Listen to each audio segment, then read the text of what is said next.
ẹ̀yẹn wo tá a bá fẹ́ wọ mosque sọ ọjọ́ bí wọ́n ṣe máa wọ ojúbọ ọlọ́run tí wọ́n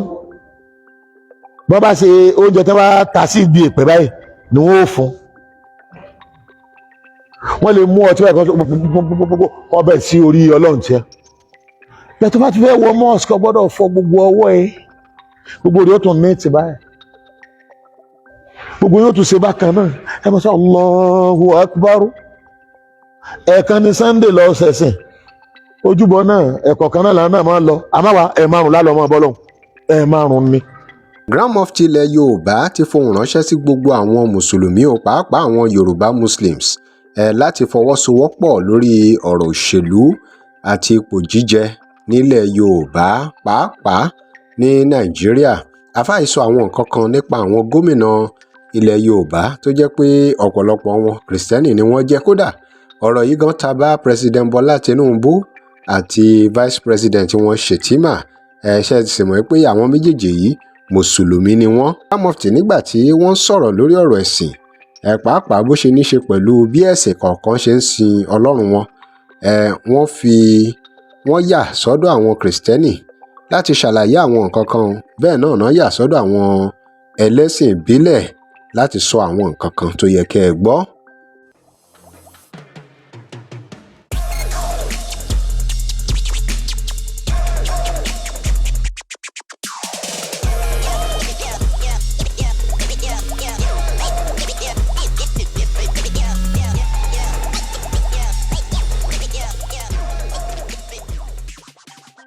Welcome to Digi Naija. Remember to like, share and follow us. Àfáà yìí sọ̀rọ̀ lórí ọ̀rọ̀ ipò leadership nílẹ̀ Nàìjíríà pàápàá lórí bó ṣe kan àwọn mùsùlùmí tó jẹ́ Yorùbá ẹja gbọ́.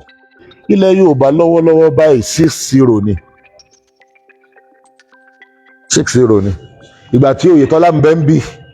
lọ́wọ́lọ́wọ́ ẹ̀ tí wọ́n sọ̀rọ̀ ẹ̀ ìgbà tí Oyètọ́lá ń bẹ ń bẹ̀ òun ni 5-1 bẹ́ẹ̀ nísìnyí Oyètọ́lá ti kú ń bẹ̀ Adeleke aráàlú àwọn ọ̀rẹ́ mi tó jókòó yìí wọ́n ní mùsùlùmí láwọn ṣùgbọ́n sọ́n lè represent Islam sáàmù tí wọ́n represent ìjókòó tí wọ́n ti máa jókòó wípé ìfọ̀kànbalẹ̀ ọmọ Yorùbá rèé o kò sẹ́ni kankan náà mẹ́fà tí ó jókòó ẹ̀ tí wọ́n sọ ibi tí ìgbésí ayé wa ń lọ náà mẹ́fà tí ó jókòó ẹ̀ kò sẹ́ni kankan tí ó represent Islam báyìí tó wá sí fi rán Adeleke Nurudeen ni wọ́n Jackson wo kọ ẹ wò dílé 6-0 ni tí ọba wa jẹ́ 6-0 nírú situation yìí mọ̀ tí wọ́n ń gbé ní politics tó ti ṣọ́ọ̀ṣì àti mọ́sáàsì pa politics authority tó ti ṣọ́ọ̀ṣì àti mọ́sáàsì tó ṣe kí yóò lè tiẹ̀ yẹ kó kiri ògan òun náà lọ fi pàṣẹ lẹ́kọ̀ọ́ nù chọ́ọ̀chì tí ò sí tí wọ́n ṣe authority kọjá bẹ́ẹ̀. ẹ̀yin èèyàn ọ̀rọ̀ rẹ̀ òun látẹnu Grandmufti ilẹ̀ Yorùbá kí lè rí mú débẹ̀ òun lọ́kàn wá wá balẹ̀ pé odidi south west wà sí gómìnà kan tá lọ sábà tí ó jẹ́ mùsùlùmí ara wa àyẹ̀wò ọba sí gómìnà dandan ní kí Tinubu ọ̀yà sí kíni ẹ̀dígẹ̀ tẹ̀ ọ̀rọ̀ mi tó ń bá tiẹ̀ wà ń bẹ̀ bàbá rí ẹnìkan lọ sábà tábà lọ róhùn sábà yóò san díẹ̀ torí tí wọ́n bá conclude lórí wa láwọn gọ́fúnà mẹ́fẹ̀ẹ̀fà àwọn ìyá jíá tí ó sẹ́ni tí ó sì kíni tí ó reduce there. Al-Qur'an lọ sọ bẹ́ẹ̀ kaifa wa in yazharu alaykum Ọlọ́run ní kí lẹ́mọ̀ tí ó ṣẹlẹ̀ sí tọ́wá tí wọ́n bá dọ̀gà la yarkubu nínú àyà kan la yarkubu fi mu'minin illa wala dhimma nínú àyà mi nínú sura náà la yarkubu fikum illa wala dhimma illa ní wípé àsùnmọ́ ìkàkà náà ni ọmọ Yorùbá ọmọ kọ́ńtì Ọlọ́run tí wọ́n bá lè dọ̀gà wọn ò ní wò pọ̀ ìkàkà náà jọ ní zimma lófin àtàdéhùn àdéhùn tẹ́jọ́ ṣe àbófin tẹ́ ẹ ṣe wọn à ní wò wọ́n kà máa parí pàkópa ni wọ́n máa ń yẹn jẹ mùsùlùmí gbọ́dọ̀ gbọ́n tí wọ́n bá ti sọ pé tí wọ́n bá ti ń wá nkọ́rọ̀ kan tó ń ṣe bí ẹ̀gọ́ tó ní ẹ̀mẹ́jì àgbẹ́sìn lè rí ọ̀rọ̀ tí ń bẹ ńlẹ̀ yìí kì í sọ̀rọ̀ kínní kò yẹ kó àwọn tó gbẹ́sìn lórí ègé ìṣẹ́ ńkọ́. Before kí Christian tó dá sí politics tó báyìí ká tó jáde wá fún politics tó báyìí ọwọ́ wọn náà ní gbogbo nǹkan wà tá bá ń sọ mídíà ọ̀hún àlọ́ wa bàbá ń sọ education ọwọ́ wọn ló wà, iṣẹ́ ìjọba ọwọ́ wọn ló wà, àwọn ni wọ́n ní majority bí tẹ́lẹ̀tẹ́lẹ̀. ọ̀rọ̀ rẹ̀ tí ò wọ́n kẹ́ tó wá fẹ́ pàdé pẹ̀lú politics kí lè ròyìn lórí ẹ gbogbo lẹ́wà tí wọ́n sẹ́yìn sọ ẹ tàn á ìjà tẹ̀. àwọn mùsùlùmí àti ẹ̀sìn tó kù. ìtàn sì claim ni pé 50-50 mẹ́yìn àwọn àjẹ́ tírú ẹ̀ bá ṣẹlẹ̀ kíní ìwọ ti fi jù tágbára bá sì ti fi jù ẹni agbára bá fi sí yóò yan ẹni ọ̀dà àlè yóò yàn jẹ dandan ni yóò yàn jẹ. so therefore kì í ṣe pé n táwọn ń plan là ń sọ ní public yìí iná nípa fẹ́ jẹ gàba kí la ní táwọn fi jẹ gàba n táwọn wí ni pé ẹja balance ẹ má sọ̀tà wa mọ́ àwa mùsùlùmí ẹ jẹ́ káwọn náà wà okay láti protect ara wa Christian ò tí ì lo 200 years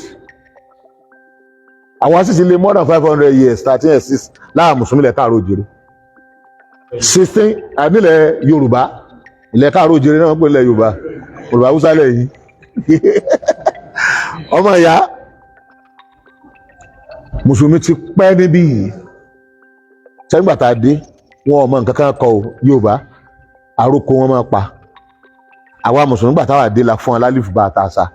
gbogbo Nàìjíríà àti ilẹ̀ Haúsá o àti ilẹ̀ Ìgbò àti ilẹ̀ Yorùbá o ọ̀sẹ̀ ní ọmọ nǹkan kọ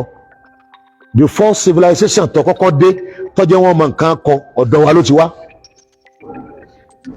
wọ́n tún wá rí pé ẹ̀sìn wa léètò gan ọ̀rọ̀ rẹ̀ ò láti ọ̀dọ̀ mọ́fì ilẹ̀ Yorùbá kí lè ròyìn lórí gbogbo èyí tí wọ́n sọ nípa Ọlọ́run tí wọ́n àwọn mùsùlùmí àti ẹ̀sìn tó kù. wọ́n bá ṣe oúnjẹ tí wọ́n bá ta sí ibi ìpẹ́ báyìí ni wọ́n ó fún wọ́n lè mú ọtí báyìí ọbẹ̀ sí orí Ọlọ́run tí ẹ tó bá ti fẹ́ wọ mosque ọ gbọ́dọ̀ fọ gbogbo ọwọ́ ẹ gbogbo rẹ̀ ó tún ní ti báyìí gbogbo yóò tún ṣe bákan náà ẹ mọ̀ sí Allahu Akbar ẹ̀ẹ̀kan ní Sunday lọ ṣẹ̀sìn ojúbọ náà ẹ̀kọ̀ kan náà làwọn náà máa lọ àmàwà ẹ̀ márùn lálọ́ ọmọ bọ́lọ́hùn ẹ̀ márùn ni lójúmọ́ àwọn ọlọ́pọlọ Yorùbá tí wọ́n ń ṣẹbọ wá wò pé ẹ̀sìn dáa gbogbo ọmọ tó bá le wọ́n ní ẹ máa mú lọ lé kí gbogbo ọmọ tó ti fẹ́ yàpá yàkúyà ẹbọ ò lè rọ̀ ṣọ́ọ̀ṣì ò lè rọ̀ kí ló lè rọ̀ ilé kí àfáà ló lè ṣe kíni ló lè rọ̀ tọ́lá àfáà ló ní program níjọ́ yẹn àwọn àfáà wa ń gbé